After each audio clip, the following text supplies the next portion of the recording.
hormônios, câncer de mama, terapia de reposição hormonal, anticoncepcionais, são temas que geram muito medo, muitas controvérsias, muita desinformação.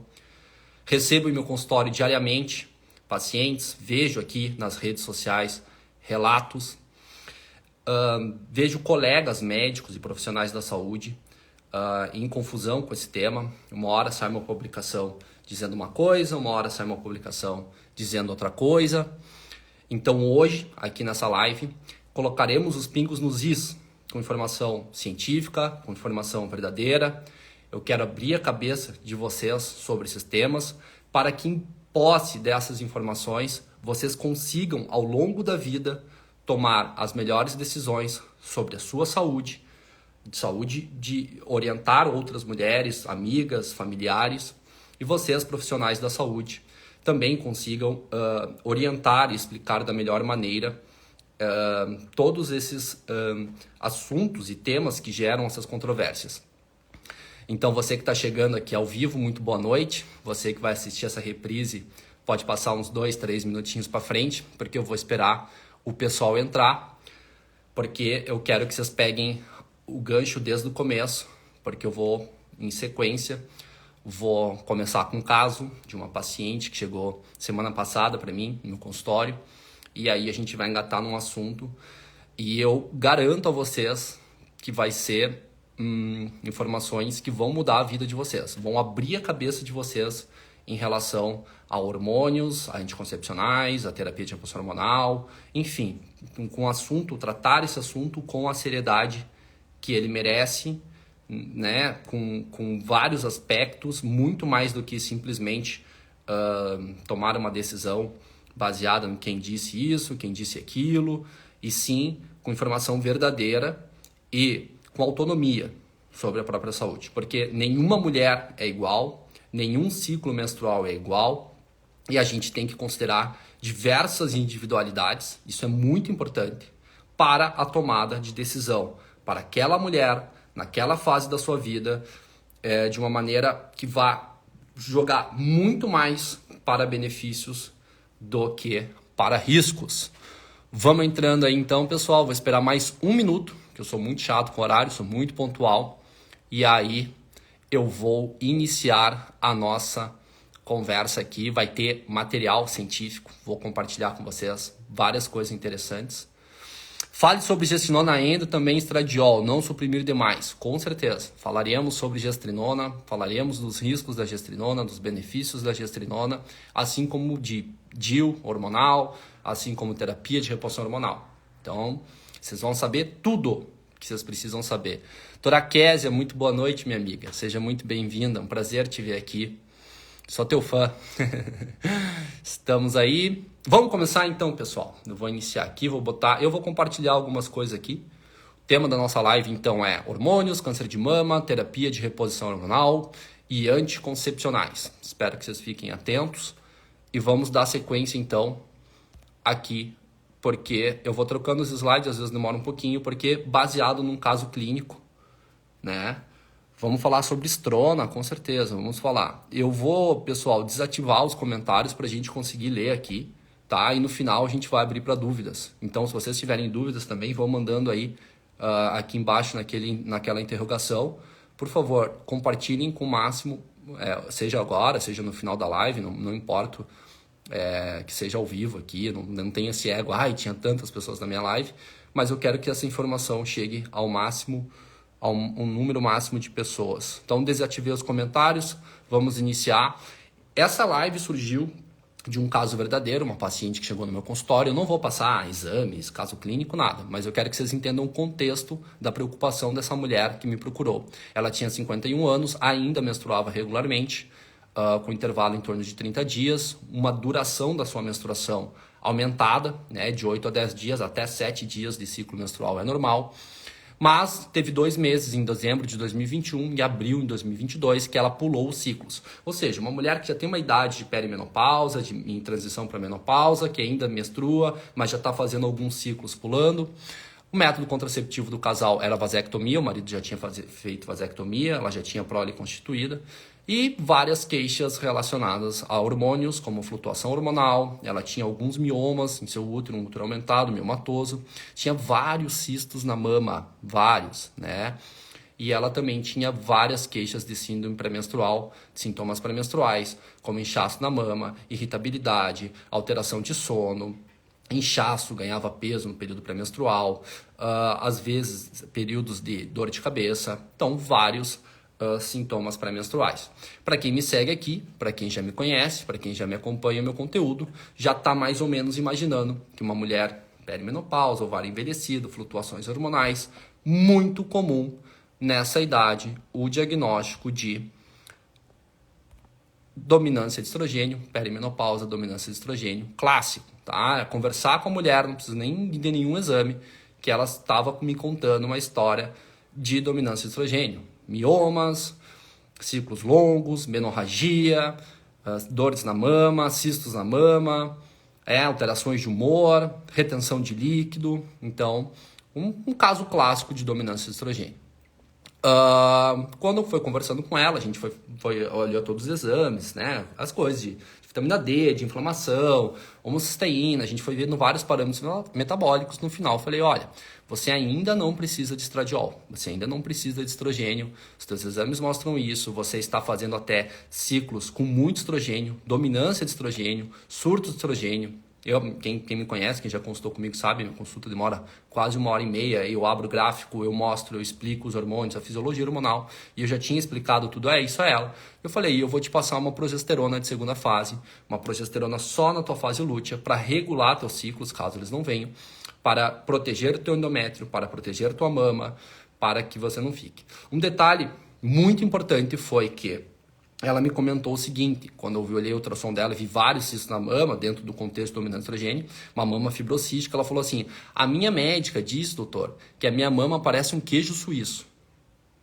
Olha isso, parece um queijo suíço. Um monte de cistinhos, todos benignos, mas parece um queijo suíço.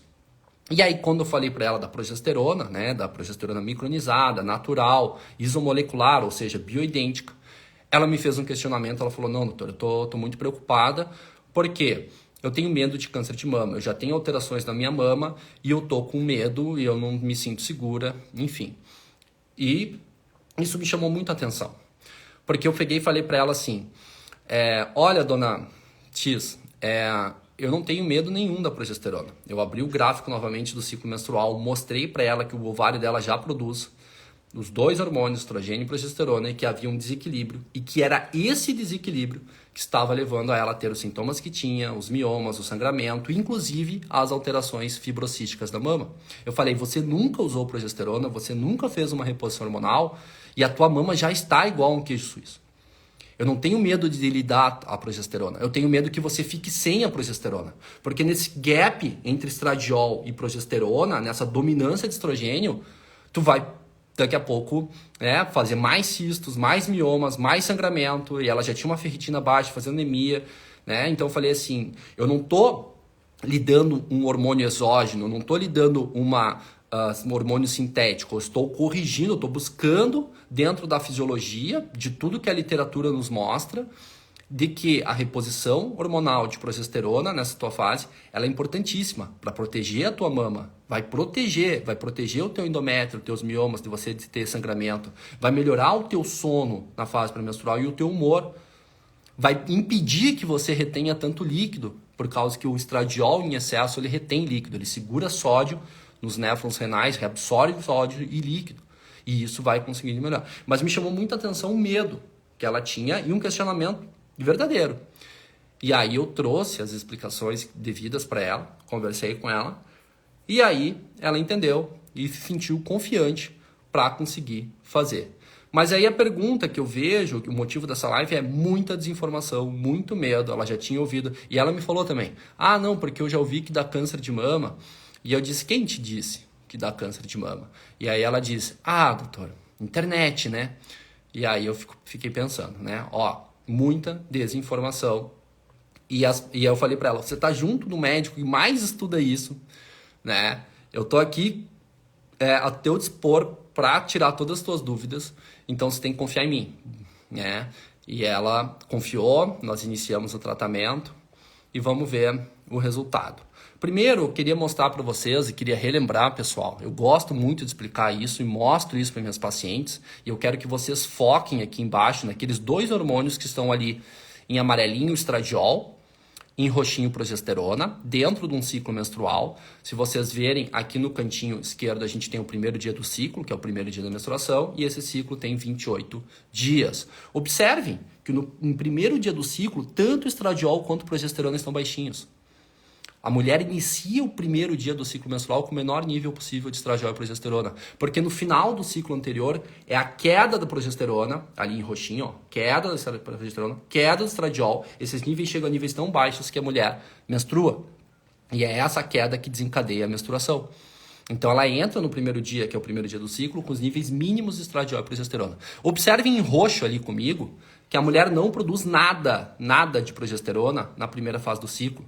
Isso é óbvio, isso quem conhece fisiologia, quem entende hormônio, entende, né? Não tem progesterona. Se eu dosar a progesterona de uma mulher na primeira fase do ciclo, terceiro dia é 0, quinto dia é 0, oitavo dia é 0, 10º dia é 0, porque a mulher precisa ovular e após a ovulação ela faz ali em cima o corpo lúteo, e é o corpo lúteo que produz progesterona. E aí produz em doses cavalares progesterona na segunda fase, é importantíssimo.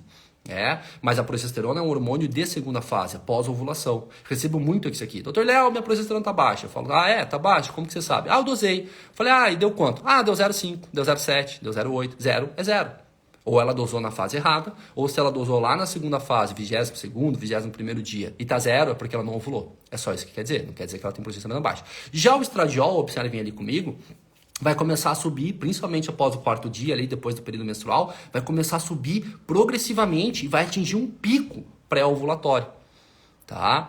Porque quem produz estradiol são os folículos em crescimento. Nos ovários, os ovários recrutam os folículos, eles vão crescendo e vão produzir estradiol progressivamente, até que esse folículo maior que foi selecionado dominante chegue lá e fala assim, ploft, rompa e ovule. Depois que a mulher ovulou, o estradiol faz tchunga, cai, não zera, mas vai a 1/3 do seu valor, porque o ovário agora, esse folículo maior, vai se transformar em corpo lúteo e vai produzir progesterona. Estradiol até dá uma subidinha na segunda fase, que é importante para ativar receptores de progesterona no útero, mas ele não é o hormônio principal da segunda fase. Para vocês terem ideia do que eu estou falando, ali no início do ciclo, o ovário de vocês produz, em média, de 20 a 50 nanogramas por decilitro de estradiol. No pico do ciclo, ele produz 400 a 500 nanogramas por decilitro de estradiol. Fisiológico, todos os meses, você querendo ou não, se você está ciclando, o teu ovário vai produzir 400 a 500 nanogramas por decilitro de estradiol nos teus ovários. E depois, esse hormônio é fundamental para humor, para tomada de decisões, para libido, para o osso, para tudo. E depois ele vai cair. Ele não vai zerar, ele vai chegar a 80, 100, 120, 140 no meio da fase lútea. E depois ele vai cair. E a progesterona, que é 0 na primeira fase, vai atingir níveis estratosféricos na segunda fase, porque quando eu coloco a progesterona na mesma medida do estradiol, é isso aqui que a gente vê. Esse é o gráfico verdadeiro. Quando eu boto estradiol e progesterona em nanogramas por decilitro, porque a progesterona naquele gráfico anterior está em picogramas por decilitro. Enganaram vocês. Quando eu boto na mesma medida que o estradiol, em vez de chegar a 400, 500, a progesterona chega a 2.500. Ela é muito mais dominante. Então o ovário de vocês, querendo vocês ou não, vai produzir progesterona na segunda fase do ciclo, em doses cavalares. E a progesterona, ela é tão importante quanto o estradiol, porque vocês produzem estradiol e depois a progesterona. E ela tem que equilibrar o estradiol. E depois vocês menstruam. Então, fisiologia feminina, mama, útero, tudo é estradiol, progesterona, menstrua. Estradiol, progesterona, menstrua. E essa ciclicidade é fisiológica, é importante, e vocês produzem desde a menarca, desde os 12, 11 anos, a primeira menstruação, até o final, a última menstruação de vocês, que é a menopausa. Isso é fisiologia. É importante para o cérebro, é importante para o sistema cardiovascular, para o sistema imunológico, para os parâmetros metabólicos, no osso, na mama, na pele, na vagina, para a audição, para o olfato, para o paladar. Hormônios são importantíssimos para isso. É por isso que quando uma mulher entra na menopausa e cai os hormônios, ela começa a se sentir muito mal, começa a ter aumento do risco de depressão, de ter que usar antidepressivo, o risco cardiovascular vai lá para cima, começa a ter osteoporose, a vagina fica seca, a pele perde o brilho, perde colágeno, vai envelhecendo, os parâmetros metabólicos começam a alterar, a resistência à insulina, o colesterol dá uma despirocada, o sistema imune tem uma queda. Então, os hormônios, eles são fisiológicos. Eu estou falando de estradiol e de progesterona. Esse conceito inicial, que vocês entendam a fisiologia, isso é fundamental, porque agora a gente vai começar a entender. Por exemplo, a preocupação da paciente. O nosso foco aqui hoje vai ser na mama. Tá? Mas a gente pode extravasar isso para o sistema nervoso central, para o sistema cardiovascular, para tudo. Quando eu trago esse artigo aqui, da doutora Geraldine Prior, vocês olham ali estradiol e progesterona de mãos dadas em equilíbrio. Por quê? Olhem na tabelinha esquerda aqui. Células e tecidos. O que o estradiol faz? Ele prolifera, ele faz o crescimento, ele estimula a proliferação em células e tecidos gerais. E a progesterona, ela diminui a proliferação, ela é antiproliferativa, ela causa maturação dos tecidos, tanto do endométrio, tanto da mama. Então a gente vai ver a primeira coisa, endométrio, estradiol, proliferativo. Progesterona, ela altera a secreção, ela faz secreção, ela altera a estrutura do endométrio, mas ela para de proliferar, antiproliferativa, né? No muco cervical ali, o útero, o cérvix, né? O estradiol deixa aquele músculo elástico, filoso, bonito, que o espermatozoide adora nadar para subir no período pré-ovulatório. A progesterona diminui o muco, deixa ele mais pastoso. Mas vamos chegar nos dois últimos itens ali, eu cortei o slide dela. No tecido epitelial da mama, estradiol, prolifera. E a progesterona antiprolifera, ela matura. E é importantíssimo, né? E ali também o estradiol aumentando o volume das mamas e a progesterona na auréola. Então eles têm funções antagônicas. Então o que eu quero que vocês entendam? Mama e útero. Estradiol prolifera, progesterona antiprolifera, a mulher menstrua. Prolifera, antiprolifera, menstrua. E isso é importante. Esse equilíbrio é fundamental para evitar mioma, pólipo, adenomiose, hiperplasia uterina, todas as patologias, endometriose, todas as patologias uterinas, assim como é importantíssimo proteger a mama. A progesterona protege a mama do excesso de proliferação pelo estradiol. Se essa mulher está em dominância de estrogênio, com um desequilíbrio entre isso, ela vai aumentar a proliferação de mama, ela vai aumentar a proliferação de útero, e é por isso que a gente vê essas patologias. Então entendam a fisiologia, busquem a fisiologia, que a gente vai começar agora a entender. Deixa eu ver aqui só um pouquinho, pessoal. Que a gente vai entender agora sobre reposição hormonal. Reposição hormonal, como o nome já diz, é repor o que está faltando. Se está faltando estradiol e progesterona, o que eu tenho que repor para essa mulher? O corpo dela já produz, a gente viu nos gráficos. Doses cavalares de estradiol e progesterona. Para a mama, para o útero, para a pele. Se está faltando, por exemplo, numa terapia de reposição hormonal, eu vou dar de volta isso, mas eu vou dar estradiol e progesterona. Eu não vou dar tibolona. Eu não vou dar drosperinona. Eu não vou dar acetato de medroxiprogesterona. Eu não vou dar estrogênio equino de égua. Tá lá no guideline da sociedade que eu posso dar tibolona. Tá. E no livro de fisiologia. E na mulher que está sentada na sua frente. Aonde que ela produz? Me diga qual a parte do corpo da mulher que produz tibolona. Qual a parte da mulher do corpo da mulher que produz medroxiprogesterona. Reposição hormonal, não é substituição hormonal. Vamos voltar para a fisiologia. Boas práticas da reposição hormonal é janela de oportunidade. É começar o quanto antes, porque quanto antes eu reponho o que está faltando, menos tempo ela vai ficar sem. Menos impacto cardiovascular, menos impacto no sistema nervoso central. Isso está bem claro na literatura, tem trocentos mil hormônios isomoleculares, ou famosos bioidênticos. É a mesma estrutura química, molecular, que os teus hormônios dos teus ovários produziram. A via correta, estradiol, transdérmico, progesterona, não é o objetivo falar sobre isso, tem uma live inteira sobre reposição hormonal, e dose correta. Então é isso que a gente busca fazer diariamente em nossa prática. E aí, chegando na questão que ela me perguntou, e que vocês me perguntam, terapia de reposição hormonal causa câncer de mama? E esse artigo é de junho de 2022, na revista Obstetrics and Gynecology, que é a revista do Colégio Americano de Ginecologia e Obstetrícia, a maior sociedade de ginecologia e obstetrícia do mundo. É um artigo de revisão, artigo importantíssimo, E além disso, eles trazem dados mais novos da literatura sobre isso, né? Sobre o risco. Ele fala ali, ó, a terapia de reposição hormonal da menopausa, né? As formulações e o risco de câncer de mama. Coisas que a gente já sabe há mais de 20 anos. Eles pegaram 43 mil mulheres que tiveram câncer de mama entre 95 e 2014 e 431 mulheres como controle, para ver diferenças entre essas populações. E foi visto que as mulheres que faziam terapia de reposição hormonal com estrogênios, ou só estrogênios, que ainda existem, mulheres que usam só estrogênio, ou médicos prescrevem só estrogênio para quando a mulher não tem útero, não há tantos isomoleculares quanto os derivados de animais, até o estrogênio de égua, não aumentam o risco de câncer de mama. Então, se tiver uma paciente fazendo terapia de reposição hormonal só com estrogênio, sem progesterona, independentemente se é hormônio isomolecular, bioidêntico ou se é de égua, não vai aumentar o risco de mama. E isso já vem desde 2002, lá daquele estudo, um estudo chamado WHI, o grupo que recebeu só estrogênio não aumentou o risco de câncer de mama. O que aumentou o risco de câncer de mama foi quando deram estrogênio de égua com progesterona sintética. E aí, quando eles comparam a terapia de reposição hormonal, em que as mulheres utilizaram, né, avaliando agora a progesterona, se essas mulheres usaram estradiol com progesterona natural, isomolecular, bioidêntica, não aumenta o risco de câncer de mama. Agora, quando se associou um estrogênio, um estradiol, não importa qual é o de égua lá, com uma progesterona sintética, qualquer uma aumentou o risco de câncer de mama em 28%.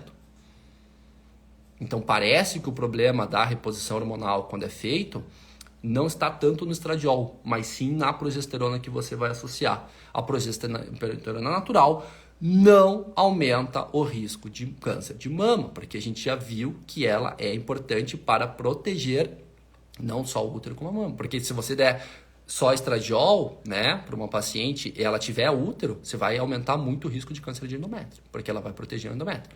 E na mama, obviamente, ela não aumenta o risco de câncer de mama. Então, o que esses autores falaram no artigo que eu publiquei ali, né?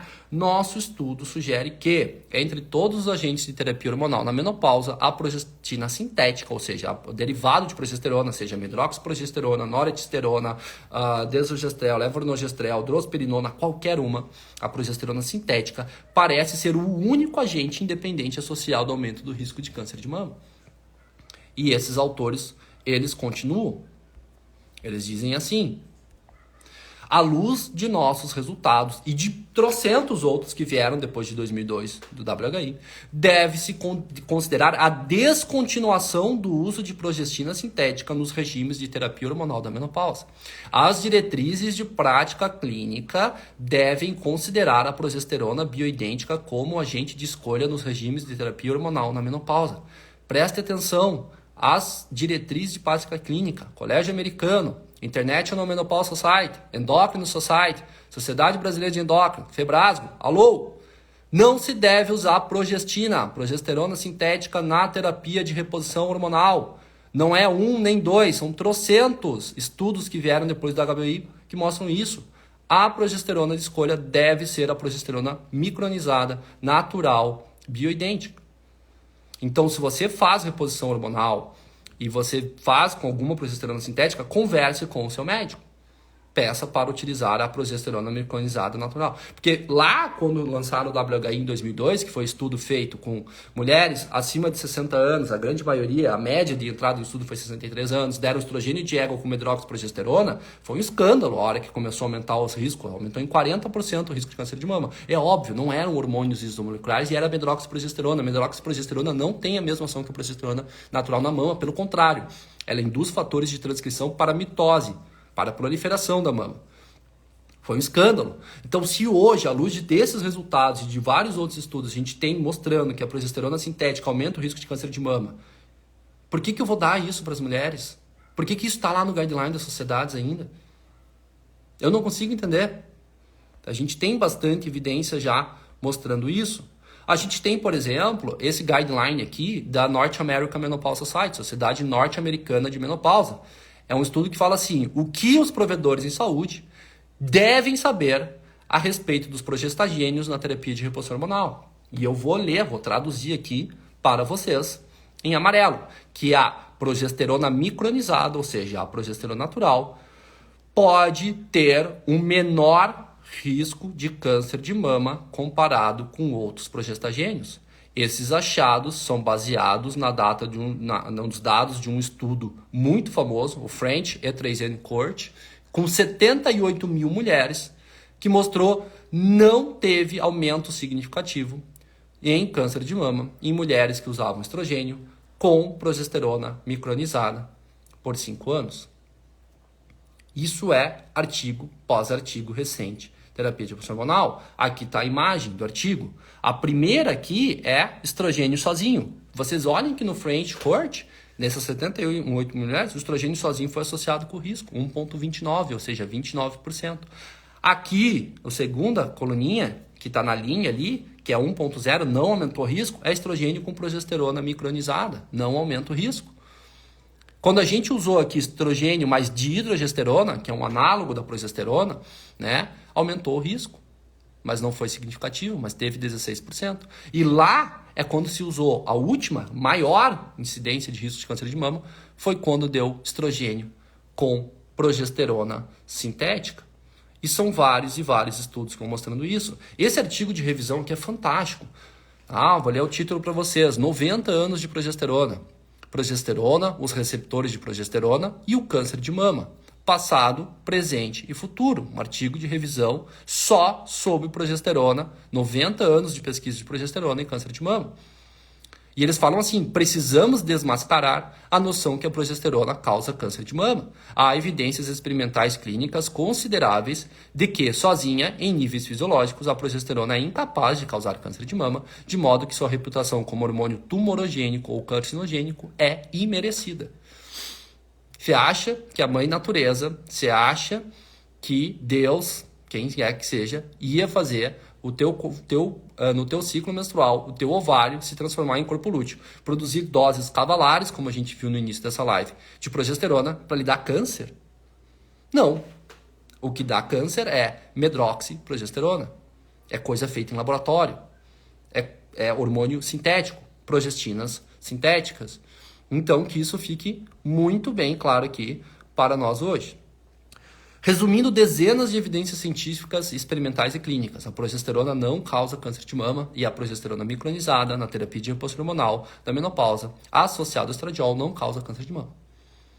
Que fique bem claro que quando vocês chegarem na menopausa, qualquer idade, tem que usar estradiol e progesterona micronizada. E não está associada a nenhum aumento no risco de câncer de mama. Sempre que eu vou começar uma terapia de reposição hormonal para minhas pacientes, eu falo assim, Dona Maria, eu estou lhe prescrevendo hoje, aos 50 anos, uma terapia de reposição hormonal com estradiol e progesterona nas formas bioidênticas, você está dentro da janela de oportunidade, você não tem nenhum fator de risco ou contraindicação à terapia de reposição hormonal.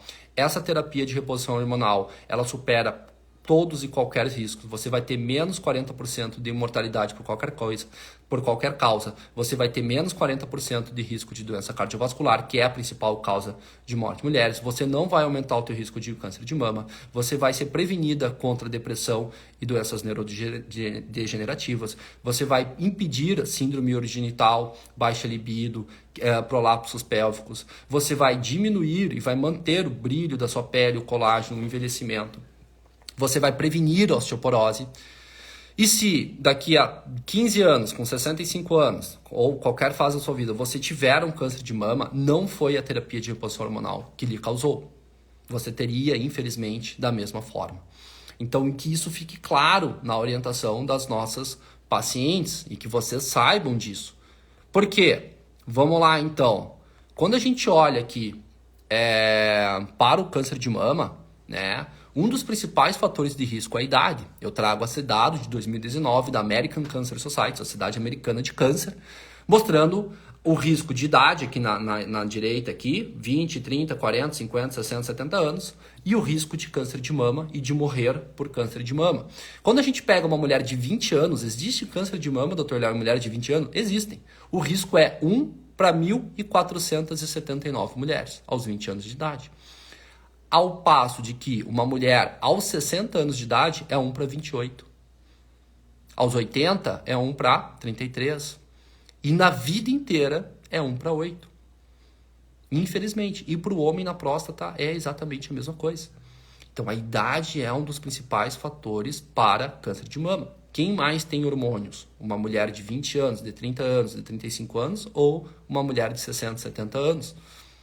Então, porque ao longo da vida a gente vai se expondo a coisas que a gente vai falar aqui que podem agregar risco de uma célula se mutar e levar a um tumor, seja na mama, seja no pulmão, seja no cérebro, seja no osso, seja um mieloma. A idade é um fator importante, ao passo de que quando a gente chega lá aos 60, 70, aumenta muito o nosso risco de câncer de mama e câncer de próstata. Aqui, essa tabela, ele é do National Institute for Health and Care Excellence, o NICE, famoso, da Inglaterra. Tá? E aqui eles comparam vários fatores de risco para câncer de mama. E a primeira linha aqui, que está tudo azulzinho, são o câncer de mama na população geral. Em cada 1.000. Então, a gente tem, na população geral, 23 casos de câncer de mama em cada 1.000 mulheres. Quando a gente olha a segunda linha, a gente vê que tem todos os azulzinhos, 23, e 4 vermelhinhos adicionais. Isso é para terapia de reposição hormonal combinada, e agora vocês já sabem, com hormônios sintéticos. Quando eu uso hormônio sintético, progesterona sintética com estradiol, com algum estrogênio, eu vou ter 4 aumento, 4 em 1.000 a mais. Então, em vez de ter 23 em 1.000, eu vou ter 27 em 1.000. Então, a terapia de reposição hormonal sintética com progesterona sintética, ela vai aumentar 4 casos de câncer, o risco de 4 casos a mais de câncer de mama em 1.000 mulheres. Quando a gente olha a terceira linha ali, que a gente tem os azulzinhos, só que em vez de azulzinho a gente tem 4 verdinhos, ou seja, eu reduzi 4 quando as mulheres usam só estrogênio, pelo aquele estudo WHI. Então, só estrogênio reduz o risco. Mas vamos considerar os dados atuais. Estradiol, progesterona micronizados. Não diminui nem aumenta. O risco é exatamente o mesmo. Quando eu olho para a quarta linha ali, que a gente também aumentou 4, é as mulheres que usam pílulas anticoncepcionais combinadas. Então, a pílula contraceptiva combinada aumenta 4 casos de câncer de mama em 1.000. É a mesma coisa que a terapia de reposição hormonal com hormônio sintético, com progesterona sintética. Quando eu olho o quinto ali, a gente vê o álcool. Se as mulheres tomam 2 ou mais unidades de álcool por dia, né? Ou um dia na semana que elas consomem em alto nível, a gente aumenta 5 casos de câncer de mama em 1.000. Embaixo, em fumantes, a gente aumenta 3 casos de câncer de mama em 1.000. E olha ali, aquele que aumentou muitos casos de câncer de mama. Adivinha o que é? Sobrepeso e obesidade. Então, olha o impacto de um sobrepeso e obesidade em comparação, por exemplo, com uma terapia de reposição hormonal sintética ou com uma pílula anticoncepcional. A obesidade é um fator de risco muito maior, mas extremamente maior, do que usar hormônios. E você vê um desespero por terapia de reposição hormonal, por anticoncepcional, e sendo que mais da metade da população das mulheres adultas no Brasil estão com sobrepeso e obesidade, que é um fator de risco muito mais importante, né? E ali embaixo, o que mais reduziu o risco, por exemplo, é 4 casos a menos, né? Essa pessoa faz pelo menos 2 horas e meia de exercício físico moderado por semana. O exercício físico, ele protege contra o câncer de mama, diminuindo 7 casos em 1.000. E a obesidade aumenta 24 casos em 1.000. Então, será que a gente não tem que focar em controle de peso, em manter um exercício físico, em fatores de estilo de vida para prevenir muito mais do que ficar espalhando medo em relação à terapia de reposição hormonal, que quando bem feita não aumenta o risco, ou quando é feito o uso de contraceptivo aumenta 4 em 1.000? São questionamentos que eu trago aqui para nós na live de hoje que vocês precisam saber. Quando a gente pega uma mulher que tem um câncer de mama, bom, eu olhei lá, a paciente vem 4 anos comigo fazendo exames de rotina e pum, apareceu um nódulo suspeito, biopsiamos e veio câncer de mama. Como ela faz acompanhamento, a gente pegou ela no estágio 1, que é o tumor restrito à mama. Não existe mais aquelas esterectomias radicais de retirar a mama inteira, se for localizado, é retirado só o nódulo, é feita uma nodulectomia e avaliado a axila. Esse estudo aqui, com 5 mil pacientes, é aqui do Brasil, de um centro de um estudo de corte e tal. E eles pegam ali os números de casos de câncer de mama durante os anos. A gente olha a última tabela aqui, ó, 2010 e 2012, né, quando o diagnóstico foi feito. Estádio 1 é 99,7% de cura. 99,7% de cura, estádio 1, se o tumor for só na mama. Estádio 2, quando pega a axila, é 93%. Mama e axila, 93% de cura. A partir do estádio 3, que já tem metástases, aí já cai para 86%. Estádio 4, que é metástase à distância, pulmão, osso, enfim, 40% de chance de cura. Então, o recado que eu quero deixar com esse slide aqui é que vocês têm que fazer prevenção. Mamografia, a partir dos 40 anos, anual. Essa é a indicação pela American Cancer Society, pela Sociedade Brasileira de Mastologia, pela Sociedade Brasileira de Ginecologia e Obstetrícia. Se vocês pegarem câncer de mama estádio 1, ninguém morre. 99,7% de cura. Tira só um nódulozinho, faz radiação. Então, prevenção. Prevenção, né? Na verdade, prevenção é não fumar, é não estar obesa, é fazer terapia de impulso hormonal com hormônios isomoleculares, né? É fazer exercício físico, né? Ter um estilo de vida. E de diagnóstico primário. É diagnóstico em estágio 1. A gente vai conseguir curar 99,7% das pacientes que tiveram diagnóstico. Então, se tudo der errado e você vier a ter, se você fizer rastreio, você consegue se curar.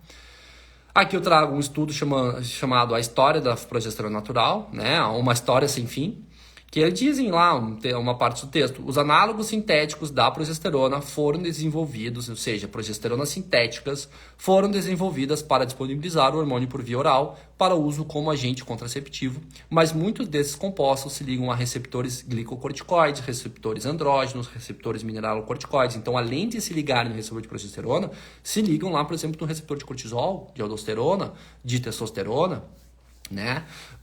Induzindo possíveis efeitos colaterais como acne, ganho de peso, depressão, alteração de humor, irritabilidade e aumento do risco de câncer de mama em usuários de terapia hormonal. Progesteronas sintéticas. Nenhuma progestina sintética pode imitar as mesmas atividades hormonais que o hormônio progesterona natural. Está publicado, revisão de 2018 sobre progesterona natural. Não tem como comparar progesterona natural com drosperinona, com hidroxiprogesterona, com desogestrel, com levonorgestrel, com qualquer outro tipo de hormônio sintético. Não se compara, são ações diferentes, em receptores diferentes, com meia-vida diferente, com indução de resposta nuclear diferente, com potências diferentes.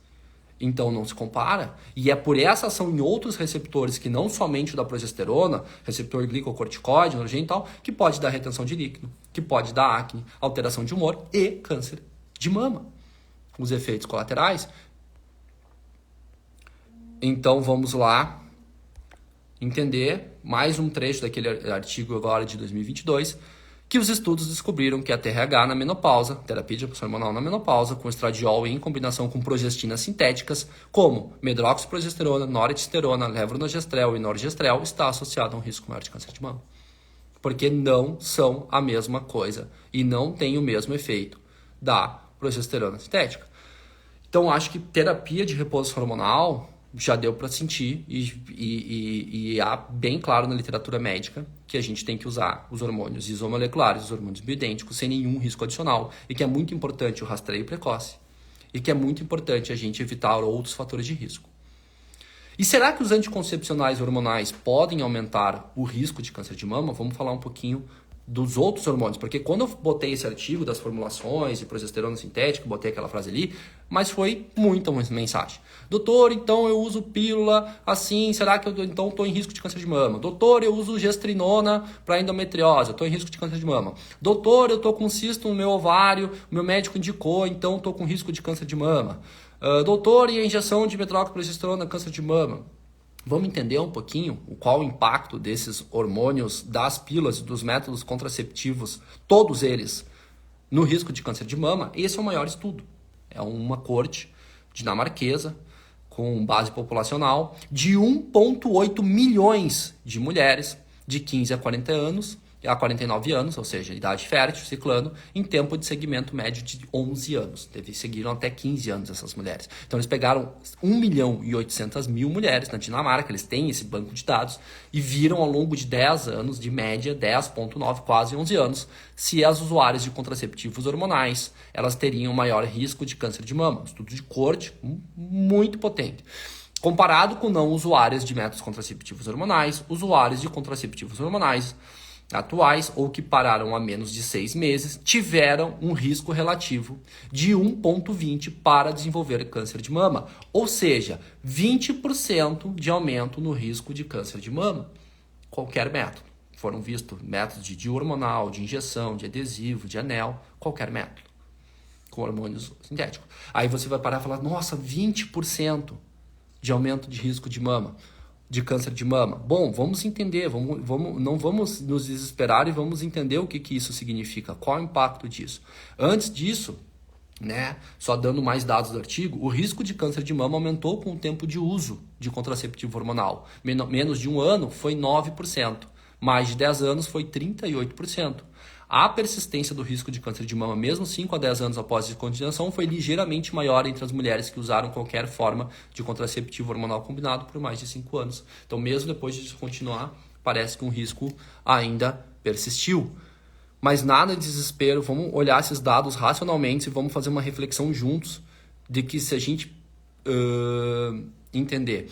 Risco relativo, gente, tá? A gente tem que entender que aquele 20% é em base do risco que já tem mesmo em não usuárias. Então, mulheres que nunca usaram, que não usam anticonceptivo, 55 em 100 mil mulheres por ano terão câncer de mama. As mulheres que usavam contraceptivo hormonal foi 68 em 100 mil mulheres por ano. Então, a gente aumentou 13 casos a mais em cada 100 mil usuárias de contraceptivos hormonais. É um aumento? É um aumento. 13 em 100 mil. Então, o aumento real dos casos de câncer de mama foi um câncer de mama para cada 7.600 mulheres usando contraceptivo para cada ano de uso. Então, de 7.690, em cada 7.690 mulheres usando, uma, infelizmente, vai ter câncer de mama pelo uso disso. Que quando a gente olha 20%, a gente fala, meu Deus do céu, né? Mas quando a gente olha o dado real, o risco relativo real, em comparação, não é tão assustador assim. Por quê? Porque a gente tem que considerar isso aqui, ó. Vamos lá, deixa eu passar aqui, tem bastante. Isso aqui. Sempre avaliar risco-benefício. Gravidez não planejada atinge 62% das mulheres no Brasil. Qual o impacto de uma gravidez não planejada em uma menina de 20 anos, 18 anos, que está indo para a faculdade? O Brasil tem altas taxas de gravidez na adolescência. Depois eu vou passar alguns dados para vocês. Gravidez é a maior causa de morte entre adolescentes no mundo. Então aumenta o risco, a gente não está considerando o risco de uma gravidez indesejada para a vida dessa mulher, o impacto social disso. Aumenta risco, a gente vai ver ali, de agressão, de baixa escolaridade, de um monte de coisa, de depressão. E a gestação em adolescente é um fator de risco para a morte. Para a morte, considerando que a gente tem 1 em 7 mil e pouco de aumento de risco de câncer de mama, e que se for detectado no início, 99% de cura, os autores lá, eles argumentam isso. É 1 para 50 mil de morte relacionada ao uso de pílula. Então, assim, não vamos sair demonizando. Não, todo mundo agora tem que parar de usar pílula. Calma, nós vamos fazer uma reflexão ainda a respeito disso, porque eu quero que vocês entendam e vocês tenham argumentos para vocês decidirem. Então, olha só. Gravidez não desejada, indesejada, principalmente na adolescência, a gravidez não planejada e gestações repetidas resultam em maiores taxas de depressão materna, violência doméstica por parte do parceiro, baixo peso do bebê ao nascer e baixas taxas de alimentação. A longo prazo, o desfecho é pior comportamento mental e físico, pior desenvolvimento da criança, baixa escolaridade da mãe e do pai. A ausência de planejamento faz com que boa parte dessas mulheres não se cuide da melhor forma durante a gravidez, aumentando os riscos de depressão pós-parto, aborto ilegal, violência doméstica, parto prematuro, baixo peso ao nascer, menor tempo de amamentação. Então, nós temos que dosar riscos e benefícios para saber se uma mulher deve ou não utilizar, né? Então, anticoncepcionais, né? Vocês têm que parar agora e perguntar assim, por que eu estou usando? Por quanto tempo eu estou usando? Quem me prescreveu? Por que me prescreveu? Eu estou usando o anticoncepcional para prevenir uma gravidez porque eu estou na fase de um mestrado e eu não posso engravidar agora e eu vou terminar depois desse mestrado, enfim, e depois eu reavalio. Ou estou usando porque um médico me disse com 15 anos que eu tinha que usar por um motivo qualquer, de espinha ou de qualquer outro motivo. Essa fase da minha vida que eu estou vivendo, esse método é o melhor para mim? Eu consigo algum método melhor? Existe algum método melhor para mim do que esse que eu estou usando hoje? São perguntas que vocês têm que pensar. Porque ao longo da vida, isso muda. Isso muda, né? Qual o momento da vida que você tá? Tem que considerar isso, né? Eu tô no momento que eu preciso, não penso em engravidar nos próximos 5, 10 anos, eu tô estudando, eu tenho um plano de fazer isso, crescer na minha carreira, fazer isso. Um método de longa duração. Eu posso usar, né? Quando que eu quero engravidar, então? É hormonal ou não hormonal? Eu posso utilizar algum método hormonal? Existe algum método hormonal que seja bom para mim? DIU de cobre, por exemplo, DIU de prata, camisinha, né? Tenho maturidade para usar camisinha com meu parceiro? Existe? Ou não? Putz, eu tenho muito sangramento, eu estou sofrendo com sintomas por exemplo, de uma endometriose, eu tenho síndrome dos ovários policísticos, eu tenho um transtorno disfórico pré-menstrual, e talvez se eu conseguir associar um método hormonal, um anticoncepcional, um método contraceptivo hormonal, eu vou ter, além do benefício da contracepção, posso ter algum benefício secundário. Ganhos secundários. Né? Experiência pessoal. Experiência pessoal é o seguinte, pessoal. Vamos dar um exemplo, por exemplo, aí da endometriose. Né? Paciente, doutor, e aí a gente fala assim, não, doutor, eu tô usando porque eu tive um cisto no ovário e eu tive que usar 3 meses para dissolver esse cisto. Eu tô usando porque eu tenho endometriose. Eu tô usando porque eu tenho síndrome dos ovários policísticos. Eu tô usando por algum outro motivo o contraceptivo. Eu vou dar um exemplo clássico da endometriose. A endometriose, o bloqueio hormonal se faz necessário. Essa mulher ela tem resistência à progesterona, ela não se sente bem menstruando, vai proliferar mais, toda vez que ela menstrua ela inflama, né? Pode proliferar novos focos, a doença pode progredir, né? E aí, óbvio, que eu tenho vários métodos de fazer isso. Eu vou dar um exemplo básico para vocês aqui. Eu tenho pacientes, eu vou abrir os comentários, eu acho que tem mais alguns slides aqui, a gente já termina para abrir para perguntas, mas eu quero ouvir os comentários de vocês, se tiver comentários. Eu tenho pacientes que, por exemplo, assim, chegam lá com endometriose e usam uma pílula chamada Dienogest, que é uma das pílulas de progesterona sintéticas mais utilizadas para endometriose. Que estão bem, estão tudo certo.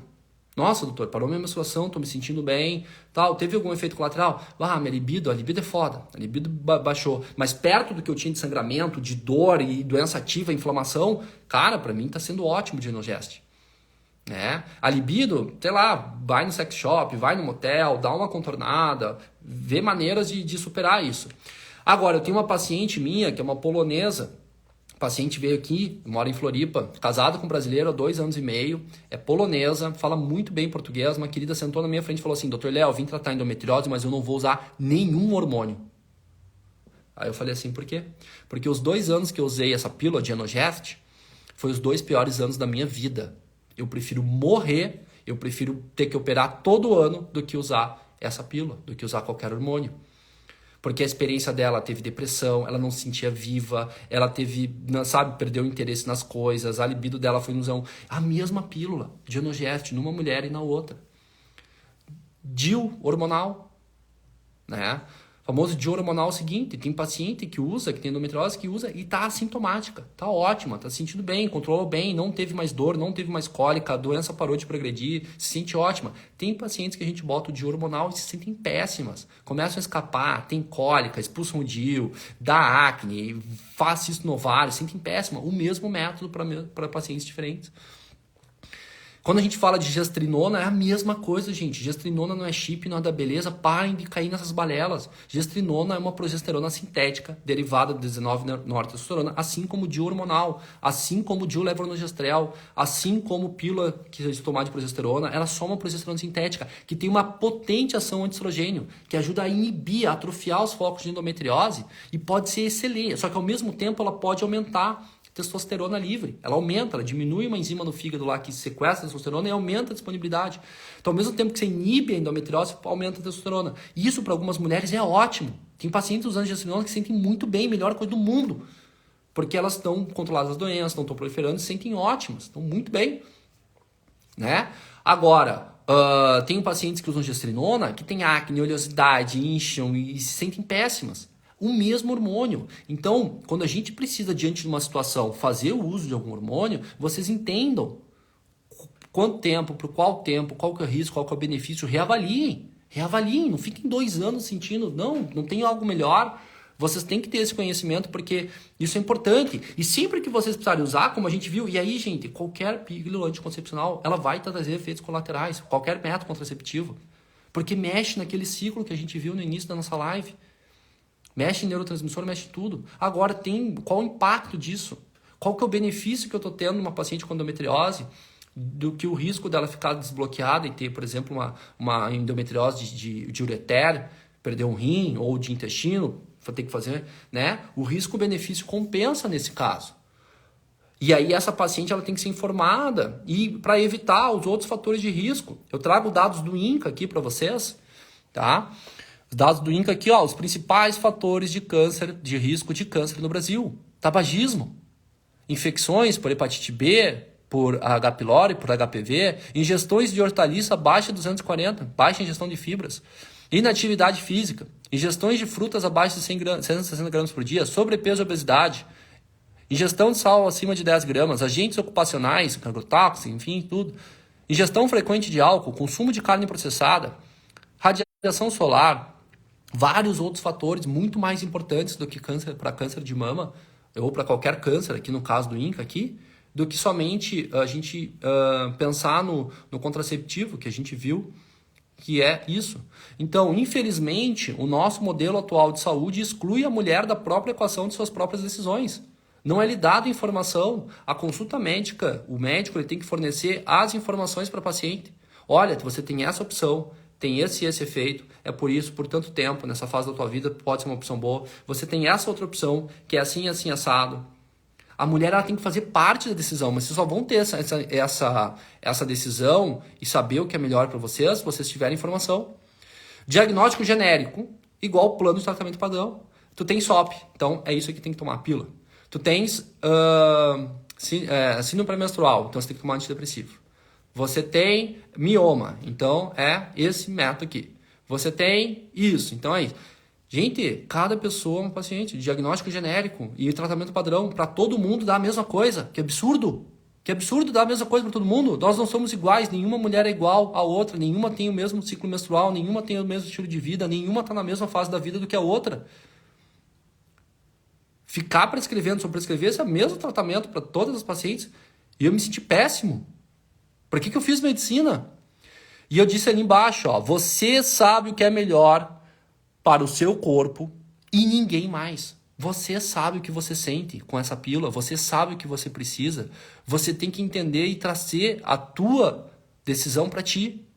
E ninguém mais sabe do que é necessário para sua vida, o momento da sua vida, como você se sente. Tá tomando alguma pílula, tá se sentindo mal-humorada, péssimo, não sei o quê. Ninguém sabe, o médico não sabe como você está sentindo, o médico tem que valorizar a tua queixa. Se esse cara não valorizar, vai em outro. Vai em outro. Porque ele não é um bom profissional, ele não está valorizando uma queixa importante, que você sentiu isso. Ninguém sabe o que você está passando na tua vida pessoal. Ninguém sabe como é que está o teu relacionamento em casa, como é que estão tuas coisas, o que você pensa na tua cabeça, quais são tuas ambições, seus objetivos. O método contraceptivo ou a terapia funcional tem que ser um aliado para a tua vida e não algo para te atrapalhar. Os riscos têm que superar os benefícios. Senão não vale. Reavalia, troca. Tem vários que a gente pode tentar. Como eu já falei aqui. Por isso... Olha, eu nem sei o que eu fiz aqui. Deixa eu parar aqui. Por isso que eu peço agora, e vou abrir para perguntas aí, se vocês quiserem ir mandando para mim, para a gente falar. Eu não sei o que eu fiz, tia. Vai ficar ali. Que informação é poder? Compartilhem. Compartilhem. Quando vocês ouvirem uma mulher falar que hormônio causa câncer, fala assim, olha, não é bem assim. Dá uma checada lá no perfil do Dr. Léo. Olha essa live aqui, vai ficar salvo. Né? Parem de espalhar medo, parem de espalhar desinformação. Vamos nos unir, cuidem das pessoas que vocês gostem. Né? Profissionais da saúde, vamos ter a capacidade de passar essas informações de uma maneira clara para essas mulheres, porque isso vai fazer muita diferença. Você usar um método contraceptivo errado, na hora da vida errada, você ter uma gravidez indesejada, Você iniciar uma terapia de reposição hormonal errada, paciente que não quer mais usar hormônio, terapia de reposição hormonal com milhares de benefícios, porque foi feito errado. Não achou a dose, foi feito de maneira errada. E aí fala, putz, isso não é pra mim. Vou ficar aqui mesmo sentindo esses sintomas que eu tenho. Então, o hormônio, né, mocinho, não é vilão. O ovário de vocês produz a vida inteira. É fisiológico. É importante para tua neurofunção, para teu sistema cardiovascular, para teu sistema imune, para tua pele, para teu osso, para tua visão, para teu metabolismo. Né? A gente tem que respeitar a fisiologia, o equilíbrio, hormônio de mulher é estradiol e progesterona em equilíbrio durante o ciclo menstrual. Temos que observar vários fatores. Então, era esse o recado que eu queria dar da live, né? Fico feliz aí, bastante comentário legal. Eu nunca fiz reposição 47, entrei na menopausa. Qual exame você me indica? Eu peço na minha rotina mais de 20 exames. Você tem que consultar o médico. Você quer saber o exame? Qual pede exame? Você vai fazer com resultados? Tem que ir no médico. Ele vai pedir porque ele tem que interpretar o exame que está pedindo. Porque ele sabe o que vai ter que pedir para você com 47 anos para ir. Quando você vai fazer a unha ou o cabelo para um casamento, você vai aonde? Cabeleireiro. Quando você vai viajar de avião, você vai pilotar o avião? Você vai lá, não, agora eu vou pilotar aqui que eu quero ir para... Não. Quando você vai estar passando por um negócio desse, você tem que pegar um cara especialista. Eu estudo isso aí há pelo menos 10 anos. Eu acho que você tem que ir lá e não pedir os teus exames, interpretar os teus exames. É uma rotina, né? Fui diagnosticado com problemas no FSH, não tenho menstruação após. Tem que checar o que está acontecendo. Não é normal não menstruar. A live vai ficar gravada, com certeza. Estou na menopausa precoce, tomo estradiol e falei com o médico sobre hormônio bioidêntico. Ele disse que não existe. Desespero. Muda de médico. Vai ficar dando murro na ponta da faca. O cara que diz que hormônio bioidêntico não existe. O que eu vou dizer? Né? Trogestan é bom, estou com menopausa, 38 anos. Estou tomando 200 miligramas, não foi suficiente para acabar com sintomas. Não sei. Né? O Trogestan é progesterona micronizada natural. Mas não adianta só o Trogestan. Tem que estar em equilíbrio com o estradiol, as doses têm que estar corretas. Tem que avaliar as tuas individualidades, como é que estão os outros sintomas, como é que estão teus marcadores inflamatórios, tua homocysteína, tua função hepática, tua função renal, como é que estão os teus nutrientes essenciais, teu zinco, teu ômega 3, tua vitamina D. São vários fatores para você, não tomei o Trogestan, não estou me sentindo bem. Então não é bom. Não, tem que avaliar várias coisas. 20 progesterona baixa, depois deixar o anticoncepcional. Nenhum médico liga porque sou nova e não quero engravidar. Olha, progesterona baixa é um diagnóstico difícil de fazer. Mulher jovem, tá? Mas agora, o diagnóstico é clínico, na grande maioria das vezes, né? São sintomas correlacionados à dominância estrogênica. E um teste com progesterona pode ser feito, né? Estrona. Estrona é um derivado do estradiol, né? É um estrogênio, né? Um estrogênio que a mulher produz durante a vida fértil dela. Geralmente, os níveis de estradiol são 2:1 com o de estrona. Né? E em algumas situações você pode aumentar a estrona em relação ao estradiol. E essa relação de estrona e estradiol, muita estrona, não é interessante. Aumenta o risco de doença autoimune, aumenta o risco de trombose, aumenta o risco de câncer, inclusive câncer de mama. Né? E quais seriam as situações em que a estrona pode estar aumentada? Inflamação. O uso de hormônio estrogênio de égua. O estrogênio de égua ele se converte basicamente em estrona. Menopausa. A menopausa, se não for feita reposição hormonal, você vai ter mais estrona do que estradiol, porque é convertido no tecido periférico. Então, a gente sempre tem que avaliar. A homocysteína é importantíssima para controlar os níveis de estrona. Tem um suplemento muito legal para se você tiver com desequilíbrio entre estradiol e estrona, que ajuda na eliminação da estrona e aumenta o estradiol, que é o DIN dalmetano. São coisas que exigem uma expertise já dos meus alunos e dos meus colegas aí que a gente discute, porque entendem metabolismo de estrogênio. A grande maioria dos médicos nem pede estrona, nem sabe o que é estrona. Qual a diferença de custo entre TH sintética e bioidêntica? Não é muito mais caro, tá? Não é muito mais caro. Não é muito mais caro. Se você tem hormônios bioidênticos na farmácia aí, né, acessíveis, tá? Da indústria, inclusive, né? Não depende de receita, você só precisa saber a prescrição, a dose, avaliar, acompanhar, ver os exames. Mas que você vai lá, sei lá, gastar nem R$100 por mês. Uma terapia de reposição hormonal que vai trazer trocentos mil benefícios para a tua saúde, inclusive prevenir doenças no futuro. Qual a relação entre parar a pílula e alterações na pele? O que acontece é que quando você usa a pílula combinada, você suprime a tua testosterona. Vai para zero. Fica, tipo, sei lá, 10 anos, 5 anos com zero de testosterona. Quando você para a pílula, você faz um rebote. Agora, do nada, o teu corpo diminuiu o SHBG e ficou testosterona disponível. Vai começar a se ligar testosterona nos teus receptores. E isso pode fazer um rebote, até demais. Então, gente, essa pergunta é bem importante. Quando vocês forem parar o método contraceptivo, vocês têm que estar com o metabolismo em dia. Vocês têm que fazer uma série de exames, dar suporte, fazer reposição de micronutrientes, né, acompanhar com o médico, porque é o que a gente chama de síndrome pós-anticoncepcional. Tem um post sobre isso. Síndrome pós-anticoncepcional. O paciente para e ela começa a se sentir péssima, porque o ovário dela não conversa mais, ela não tem mais estradiol, não tem progesterona, não tem aquele ciclo, e daí do nada ela volta a ter testosterona, pode estar com várias alterações inflamatórias, metabólicas, e ela começa a se sentir péssima quando para a pílula. Até o eixo dela regular certinho. E aí ela acha, não posso ficar assim, tô me sentindo mal. E fica dependendo da pílula. Não, vou ter que usar. Né? Então é importante fazer um preparo para parar a pílula. Tá? Pode zerar a reserva ovariana e não entrar na menopausa? Não. Uma vez que zerou a reserva ovariana, pode ainda ter alguns ciclos, mas não vai ter mais folículos para produzir estradiol, para ovular e para fazer progesterona. A mulher, geralmente, quando ela zerou realmente, ela entra na menopausa. O ácido fólico reduz a homosteína. Um dos ativos, né, o metilfolato, ele reduz a homosteína, ele ajuda, né? Mas não adianta você dar o ácido fólico, metilfolato, né? O nome correto é metilfolato, ou folato, na verdade, vitamina B9, se você não tiver níveis adequados de B6, de B2, de B12, de colina, daí o ciclo não gira, se der só o metilfolato. Então tem que pegar alguém, né, algum médico que entenda isso. Não é simplesmente tomar metilfolato para baixar a homocysteína. Onde usar a progesterona e qual o melhor horário? Progesterona por via oral. Eu não prescrevo progesterona transdérmica. Eu tenho uma live no meu YouTube chamada Progesterona, o hormônio esquecido. Só bota lá Dr. Leonard Jacobson. É 1h30 só de progesterona, com slidezinhos assim, com evidência científica, que eu explico por que não se usa progesterona por via transdérmica. Tá? DEA para quem usa Mirena. Depende. Se o DEA estiver baixo, né, pode ser uma reposição independentemente do Mirena. Tá? Só com progesterona oral, reposição de estradiol, tive sangramento. Coloquei o DIU e não tenho mais. O DIU, junto com o estradiol, ele pode ser usado. Eu não uso. Eu uso progesterona. Você teve sangramento provavelmente porque a tua dose de estradiol ficou superior à tua dose de progesterona. Então, mais uma vez, ele dando um exemplo clássico, né? Eu usei isso, deu sangramento, então não uso mais e acho que não serve. Não. Questão de dose, questão de individualidade, questão de microbiota, de metabolização, de várias coisas que podem... porque isso que eu digo, a reposição hormonal não é um padrão para todo mundo.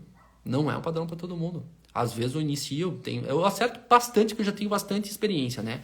Mas 80%, 90% dos meus pacientes eu meio que acerto de prima, assim. Mas muitas delas eu tenho que... Às vezes tem sangramento, às vezes volta em 45 dias, os exames não estão legais, ou teve resposta parcial, ou eu tenho que trocar algum tipo de ativo, mudar a dose de estradiol para mais, para menos. Isso é importantíssimo.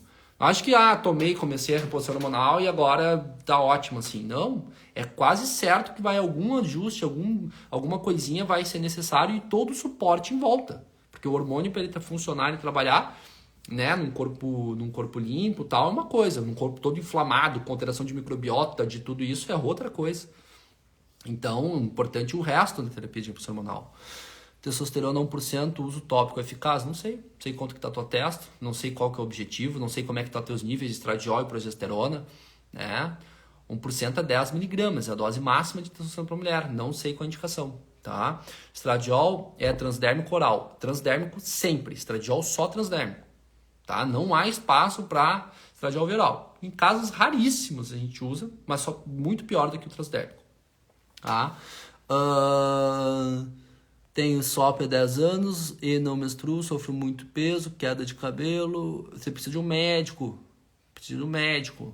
Tá? SOP tem tratamento, SOP tem controle. São vários mecanismos importantes na SOP. Tá? Tenho prolactina alta, minha ginecologista encaminhou para endócrino, mas não Passou nenhum remédio, o que você acha? Prolactina alta não é normal, tem que identificar as causas, são inúmeras, principalmente o uso de medicamentos, alguns aumentam, tem que avaliar a possibilidade de um microadenoma ou macroadenoma de hipófise, tem que avaliar a função tireoidiana, tem que ver se não é deficiência de dopamina, tem várias coisas, não existe ter prolactina alta se você não está amamentando. Então tem que identificar primeiro a causa, para então instalar o tratamento. Se tua médica endócrina não conseguiu, não te orientou, não falou, não explicou nem nada para você, eu acho que você precisa de um outro colega aí. Deixa gravada a live, please, com certeza vai ficar gravada. Se não me engano, para mês de fevereiro. Minha agenda tá para ano que vem. Não sei se está para abril, fevereiro, março, tem um monte de paciente desistindo. Então a gente está remanejando, né, por ordem sempre. Qual médico você indica para SOP? Gineco-endocrinologista, qualquer um. Nutrólogo, endocrinologista, gineco, quem saiba tratar, tá? Quem saiba tratar. Eu trato muito bem SOP. Sou ginecologista, conheço vários endócrinos que tratam muito bem, conheço até nutrólogo que trata bem, mas geralmente o gineco ou o endócrino. A agenda está como doutor. Eu falei, espera, sim, a agenda está para ano que vem. Mas uma hora chega, marca e deixa, persiste, vai fazendo, vai consumindo os conteúdos, vai indo, que uma hora chega. Vocês desistem, vocês querem para amanhã minha agenda, infelizmente não tem como. Obrigado pelo retorno. Pé e mão gelado pode ser hipotireoidismo, com certeza. Intolerância ao frio, pé, mão gelada, unha fraca, cabelo fraco, memória e cognição ruim, digestão lenta, pele seca, enfim, vários sintomas de hipotireoidismo, ganho de peso. Laqueadura pode mexer com os hormônios? Eu já te respondi isso hoje no direct, lá, tá tudo certinho lá. Você me perguntou isso, eu te respondi, tá? Boa noite, agenda só para abril, acho que tá para abril mesmo. Doutor, fala sobre fibrinogênio alto. Fibrinogênio é marcador de inflamação, tá? Pode estar, alguma coisa está te inflamando. Tem que investigar o porquê que você está sendo inflamada. Tenho foco de endometriose profundo, só resolveria com cirurgia ou bloqueando a menstruação. Ajuda. Endometriose, cirurgia, só casos graves, casos refratários ao tratamento clínico. Se não, o tratamento é clínico, bloquear hormônios, olhar para o sistema imune e inflamação e antioxidação. Tem um live também só sobre endometriose com todos os pilares, suplementos, tem bastante conteúdo aí sobre endo no meu perfil, mas cirurgia é o último estágio, se você tem endometrioma grande, se tem infiltração grave no intestino, infiltração de ureter, se você tem endometriose de válvula ileocecal, ou se você já fez todo o tratamento clínico e mesmo assim deu falha, aí a gente pensa em cirurgia. Se não, o tratamento é clínico, olhar para o sistema imune, é ajudar com o intestino, a melhorar a alimentação, é a suplementação, antioxidantes, anti-inflamatórios, esse é o verdadeiro tratamento da endo. Predominância estrogênica, como tratar? Progesterona normal na fase lútea. Sim, a predominância estrogênica é multifatorial. Primeiro você tem que identificar as causas, o porquê que o estradiol está alto, mas geralmente a gente é fundamental desinflamar, é fundamental tratar o intestino se tiver constipação, desbiose, supercrescimento bacteriano, é fundamental dar suporte para detoxicação do fígado, então melhorar a metilação, melhorar a homocisteína, dar alguns aminoácidos, as vitaminas e o complexo prisa, muitas vezes o estresse é uma causa importante, deficiência de nutrientes, então tudo isso além da progesterona de fase lútea, tá? Estradiol em tech, não sei te dizer, querida, não sou especialista em reprodução humana, então realmente é um assunto que eu vou ficar lhe devendo essa resposta. Eu indico o Dr. Arnaldo Schizzi, não, Arnaldo Cambiaghi, do IPGO, esse médico para fertilização, ele responde caixinha também, ele é fera demais, gosto muito do Dr. Arnaldo. Dr. André Vinícius, que prazer, meu irmão, que honra ter você aqui, honra de verdade. Cambiaghi, isso aí, André. Arnaldo Cambiaghi. Esse cara é fantástico para a reprodução humana e é um ser humano fantástico. Eu aprendo muito com ele, eu fico olhando as caixinhas dele, então pergunta lá para ele. Arnaldo Cambiaghi. O Dr. André botou ali o sobrenome correto dele. Doutora Késia, sou exemplo vivo dos benefícios da TH. Doutora Késia está muito bem, doutora Késia. Está muito bem, né? Colega querida aí dos cursos aí da vida, dos cursos do Dr. André, dos cursos da doutora Bruna Pitaluga. Eu sigo você, digestão lenta, intestino preso, mesmo comendo fibras e tomando água. Avalia a tireoide, deficiência de magnésio, várias coisas são importantes para a digestão. Geralmente é Nutri que manja de intestino pode te ajudar bastante com os alimentos também. Nem sempre só água e fibra resolve. Um dos principais, na verdade, uma vez eu conversei com o Dr. Murilo Pereira, que é o cara do intestino, e eu tava falando de constipação com ele. Ele falou assim, a primeira coisa para constipação, tira o lácteo. porque uma das proteínas do lácteo se parece com um opioide e para o intestino. Então, assim, ó, não melhora nada o intestino, tá preso? Tira lácteo, tira queijo, tira iogurte, tira leite, tira tudo e vê se não melhora. Tá? Galera, 1h10 de live. Agradeço a todos vocês, a todas vocês, do fundo do meu coração. Muito obrigado. Espero que... Mariana Medeiros, tomando a gestrinona, vamos aumentar essa dose. Se tiver indicação, né? Sintomas depressivos, período menstrual, que investigar a Bábia, geralmente é a sensibilidade alterada aos hormônios. A gente tem que ver se você pode ser classificado como TDPM, e tem realmente, ou se não são alguns fatores que estão depletando seus neurotransmissores, deficiência de nutrientes, estresse oxidativo, inflamação, vários outros fatores aí. Mas, terminando aí, eu queria agradecer do fundo do meu coração a todos vocês, dizer para vocês compartilhar essa live, tá? Mandem aí para o máximo número de mulheres que vocês conhecem. E outra hora a gente faz uma só assim, ó, de perguntas e respostas. Se vocês quiserem perguntas e respostas comigo, a gente vai trocando essa ideia, porque a gente aprende muito. Eu aprendo com vocês, vocês aprendem comigo, e a gente vai se ajudando. E o importante é trazer informação de qualidade para que vocês possam tomar as melhores decisões, procurar os melhores colegas e se sentirem bem. O meu curso vai sair um agora de síndrome pré-menstruais e vai sair um de hormônios no ano que vem, pode ficar tranquilo. Então, para ensinar os colegas a fazer o que eu faço, justamente para ter esse brainstorm aí com os médicos, para ter mais colegas, tá bom? Um beijão para vocês, uma boa noite, muito obrigado aí pela companhia. Até a próxima!